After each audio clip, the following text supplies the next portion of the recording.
सर्वस्व अर्पित करते हुए देश को स्वतंत्रता की तरफ ले गए। लेकिन कांग्रेस ने हिंदू मुसलमान के बंटवारे के जो बीज रखे थे उसका फल पका और भारत पाकिस्तान के टुकड़े हुए। ये पाप अगर किसी के सिर पे है तो कांग्रेस के सिर पे है। आप बताओ, ये वो कांग्रेस के लोग मुगल काल में भी रहीम ने जो बात कही थी, रहीमन धागा प्रेम का मत तोड़ो छटकाए, तोड़े से भी ना जुड़े जोड़े गांठ पड़ जाए, ये रहीम ने बोला था, हमने नहीं बोला। और रसखान ने गीत गाते गाते कृष्ण भक्ति की कई सारे पद्य बनाए, कई प्रकार की कविताएं लिखी। ये रहीम और रसखान की उदात्त संस्कृति सभी देवी देवताओं को, सभी धर्मों को, सबको समान देखने की हमारी संस्कृति थी। लेकिन कांग्रेस ने दो चश्मे से देख देख कर वोट बैंक बना करके जो पाप किए, हमारी सरकार ने भी यूसीसी लागू करते हुए एक देश, एक निशान, एक प्रधान और एक समान कानून लगाने का नाम मध्य प्रदेश में लागू कर दिया है। एक कानून से पूरा देश चलेगा, क्या हिंदू, क्या मुसलमान, क्या ईसाई, क्या पारसी। अगर रामचंद्र की एक शादी होती है तो रहीम 4 क्यों करेंगे? और भाई मुस्लिम बहनें भी तो हमारी बहन है, वो उनका भी तो अपमान होता है। आज हमारी समिति ने कानून लागू करने के पहले 3.5 करोड़ से ज्यादा लोगों से संपर्क किया, SMS से 10 लाख से ज्यादा सुझाव लिए और मुझे गर्व है 76% से ज्यादा मुस्लिम बहनों के लिए जोरदार ताली बजाई। इनने कहा यह कानून लागू होना चाहिए। और वो सभी कट्टरपंथी, जितने मुस्लिम समाज के वो कट्टरपंथी थे, उनको यह जवाब था 76% का। वो 40% से ज्यादा मुस्लिम नेताओं ने भी कहा क्यों हमारी बहन बेटी नहीं है क्या? हमारी बहन बेटी भी शादी करके अगर ससुराल जाती है, साल 2 साल में 1 बच्चा 2 बच्चा अगर उसके हो जाता है और केवल 2 शब्द 3 शब्द तलाक तलाक तलाक, तू तेरे मैं मेरे, वो बहन कहाँ जाएगी? उसका जीवन नर्क हो जाएगा। लेकिन कांग्रेसियों ने सुप्रीम कोर्ट के बाद भी दया नहीं की, हमारी सरकार ने यह कानून बदल दिया। जोरदार अभिनंदन करें। यह एक समान कानून लगाने का काम पूरे प्रदेश में हमने किया है। सरकारें तो आएगी चली जाएगी, सरकार का चुनाव में जीतना, चुनाव के बाद टेन्योर पूरा करना, यह सामान्य बात है। लेकिन चुनाव के बाद चुनी हुई सरकार सर्वधर्म सद्भाव, सबके कल्याण के लेकर के निर्णय को आगे बढ़ना चाहिए और यही समय है, सही समय है। इसी प्रकार के निर्णय हमारी सरकार लगातार लेने वाली। जोरदार ताली बजाए। हमारे लिए सबका मान सम्मान बराबर। हमने कहा ईश्वर अल्लाह तेरे नाम सबको सन्मति दे भगवान, सच्चा वादा पक्का काम, प्रेम से बोलो जय श्री राम। पूरे प्रदेश के अंदर, पूरे देश के अंदर आज जिस प्रकार का समय चल रहा है, हमारी सरकार किसानों की आय बढ़ाने के लिए केवल फसल पे नहीं, फसल के साथ उसकी आय बढ़ाने के लिए दूध उत्पादन भी बढ़ावा देने के लिए बढ़ रही है। अब हमारे लिए तो जन्माष्टमी भी आने वाली है और जिसके घर गाय वो घर घर गोपाल। बोलो गोपाल कृष्ण भगवान की। किसान की तो हजारों साल से आय का बड़ा साधन अगर है तो दूध उत्पादन से ही है। गाय भैंस जो जानवर हो उसकी आय से उसका हिस्सा बढ़ता है। ऐसे में देश के अंदर मध्य प्रदेश अभी 12% दूध उत्पादन कर रहा है, लेकिन 12% से बढ़ाकर धीरे धीरे हम अपने दूध उत्पादन को 20% तक ले जाने वाले। जोरदार ताली बजाए अपने सबके लिए। हमारे अपने बाल बच्चे खाए पिए, बलिष्ठ बने, शरीर सौष्ठव में भी फर्स्ट आए और अब तो खिलाड़ी भी। जोरदार ताली बजाओ। हमारी बहन ने कल ही स्वर्ण पदक जीता है। जोरदार ताली बजाओ। दुनिया के बाहरी देशों में भी भारत की ताकत अपना नाम कमा रही है। कॉमनवेल्थ के गेम में हर खिलाड़ी डंका बजा रहा है। हमारा सूर्यवंशी भी क्या कमाल कर रहा, जोरदार अभिनंदन करो। 15 साल का बच्चा क्या क्रिकेट में खेल खिला रहा है और एक से बढ़कर एक खिलाड़ी आगे बढ़ रहे हैं। जीवन में सब क्षेत्रों में आगे बढ़ने का मौका मिला और हमने ये जो 4000 की राशि डाली, ये हमारी किसानों के प्रति प्रतिबद्धता है। आने वाले समय में और भी ऐसी योजना बढ़ाएंगे। अभी तो किसानों को रात में बिजली मिलती है।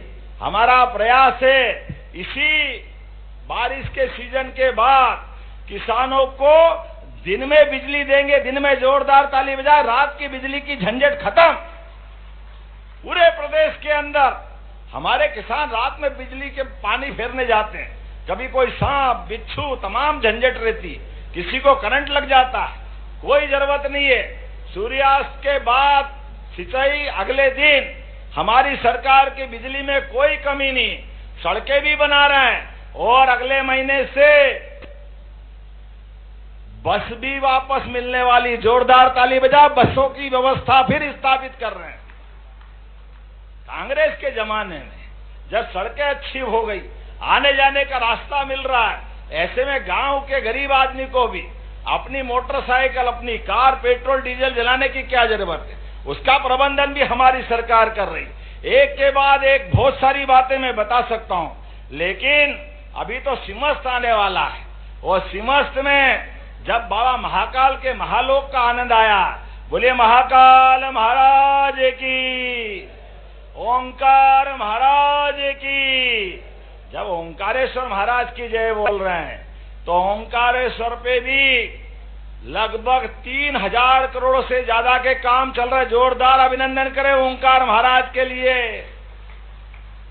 और केवल ओंकार महाराज ने हर एक देवस्थान के लिए भगवान कृष्ण के जहां जहां चरण धरे, प्रत्येक स्थान को तीर्थ बना रहे हैं। प्रभु रामचंद्र ने जहां जहां तीर्थ रखे, लीलाएं की, प्रत्येक स्थान को तीर्थ बना रहे हैं। और गुरु पूर्णिमा के अवसर पर शिक्षा व्यवस्था 5000 साल पहले कितनी अच्छी थी। गरीब अमीर की दोस्ती का उदाहरण भगवान कृष्ण और सुदामा की दोस्ती महर्षि सांदीपनि आश्रम में आया था। जोरदार अभिनंदन करें उस युग के लिए। और आपसे भी हाथ जोड़ के निवेदन है, महर्षि सांदीपनि वो व्यक्तित्व थे जिनके मूल आश्रम तो बनारस में था, लेकिन बनारस के आश्रम में जब महाराज उग्रसेन को हटाकर कंस ने गद्दी संभाली तो उन्होंने सारे अत्याचार चालू किए। महर्षि सांदीपनि ने भी आश्रम बंद कर दिया। पति पत्नी 6 महीने के बच्चे को लेकर देश में तीर्थाटन के लिए निकल पड़े। और आज का ये जो प्रभास पाटन द्वारका का क्षेत्र, उधर गए दोनों, लेकिन महर्षि सांदीपनि की बहुत ख्याति थी। जैसे अब्दुल कलाम आजाद परमाणु वैज्ञानिक और कितने प्रकार से हमारे विद्वानों को जानता संसार, ऐसे महर्षि सांदीपनि की भी बड़ी ख्याति थी।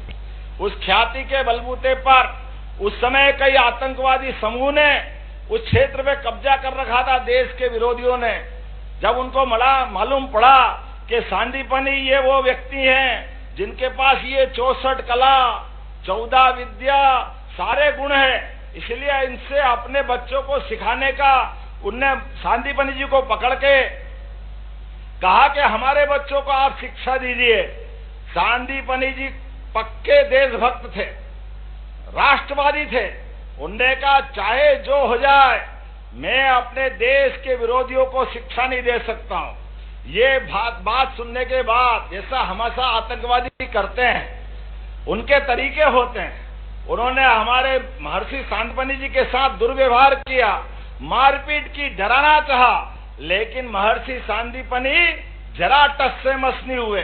तो जैसे हमेशा होता आया है, आतंकवादी का जो तरीका रहता है, जब उनकी बात नहीं मान रहे तो उनने उनके 6 महीने के बच्चे को छीन लिया और कहा कि अब जाओ, आप हमारे बच्चों को नहीं सिखा सकते, हम आपके बच्चों को हमारे पास रखकर हमारे जैसा बना देंगे। लेकिन महर्षि सांदीपनि ने वो दर्द भी सहन कर लिया। अपने एकमात्र बच्चे को छोड़ करके घूमते घूमते उज्जैन आए और आकर के गुरुकुल खोला और देशभक्तों को पढ़ाना चालू किया। 1 साल, 2 साल, 3 साल, 11 साल तक गुरुकुल चलता रहा। दिन भर बच्चों के बीच वो समय गुजारते, रात को अपने बच्चों को याद करके रो धो के पति पत्नी सो जाते। मन में रहता है चलो आज नहीं तो कल जब भगवान जैसा हाल में रखेगा रहेंगे। लेकिन कंस को मारने के बाद भगवान कृष्ण की शिक्षा दीक्षा का प्रश्न आया और उनको उज्जैन सांदीपनि आश्रम में लाया गया। भगवान बलराम, भगवान कृष्ण, सुदामा हमारे स्कूल में क्या गरीब क्या अमीर सब मिलजुल कर जो शिक्षा ग्रहण करते हैं। सांदीपनि आश्रम का वो समय था उस शिक्षा दीक्षा में। लेकिन बाद के समय में जब कृष्ण भगवान की लीलाओं के बलबूते पे विश्वास बना और मालूम पड़ा कि वाकई ये कृष्ण भगवान तो अलग से दिव्य शक्तियों के धनी हैं। आखिरी में जाते समय गुरु माता ने कहा कृष्ण अगर आपको जाना है मथुरा तो गुरुदक्षिणा में क्या दोगे? भगवान कृष्ण ने कहा माँ आप बताओ जो देने को तैयार हो। उनने कहा अगर दे सकते हो तो तुम्हारा जैसा एक भाई 11 साल का हो गया होगा वो वहां द्वारका के पास वर्तमान में प्रभास पाटन में है, कृपा करके उस दुष्टों से छुड़ा लाओ। भगवान कृष्ण ने उसी समय उनको जाना तो मथुरा जल्दी था लेकिन मथुरा छोड़ करके उन्होंने परशुराम जी महाराज जाना पाओ महू के पास जोरदार ताली बजाए भगवान परशुराम जी के लिए। परशुराम जी से सुदर्शन चक्र लेकर के भगवान कृष्ण गए गुजरात के वर्तमान के द्वारका के क्षेत्र में। समुद्र के किनारे भीषण युद्ध हुआ और वहां उनने जम नाम के उसको मारा और मारने के बाद पुनर्वत्ता उनका जो पुत्र था उसको लेकर के आए और गुरुदक्षिणा दी।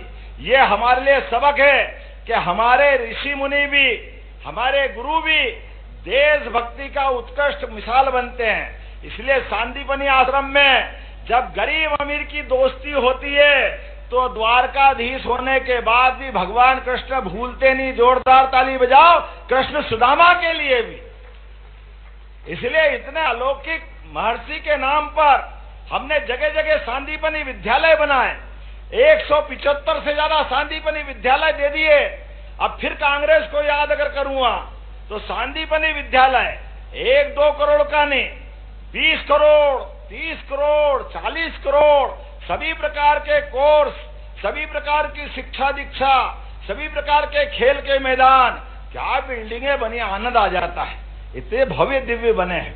लेकिन ये कांग्रेसियों को याद रखना, आप और हम में से कांग्रेस की सरकार में कई लोग पड़े हैं। इनके टाइम टाटपट्टी भी नहीं मिलती थी। टाटपट्टी कांग्रेस के जमाने बताओ मिलती थी क्या? कांग्रेसियों को माफी मांगना चाहिए कि हाँ हमने समय खराब किया। हमारी सरकारों के पाप के कारण से कई सारे लोग वंचित रह गए। लेकिन अब ये समय भाजपा का है, केंद्र में दिल्ली का है और मध्य प्रदेश में किसान पुत्र का है।